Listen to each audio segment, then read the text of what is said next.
Hello everyone, in this video I'm going to show a step-by-step tutorial on how to sign up to Ali Bank online account. So first we're going to go to our browser and search for Ali Bank.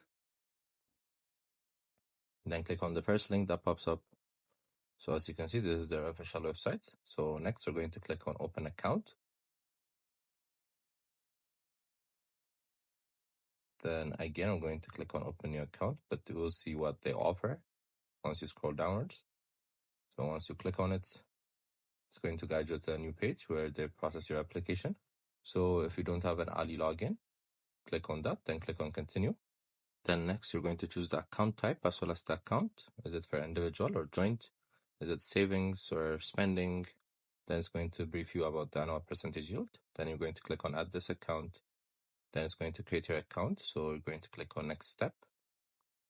So you must be residing in the US. So you're going to click on it.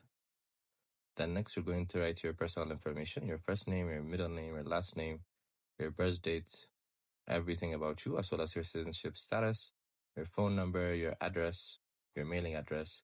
So once you fulfill all this, you're going to click on next. Then you're ready to enroll in the Ali Bank. So it's easy as that. Once you fill out this form, they're going to guide you to a submit application form. So next, you're going to deposit money and continue on banking. So this is how you do it. I hope you guys like this video. Subscribe for more, like for more, share for more. I hope to see you again. Goodbye.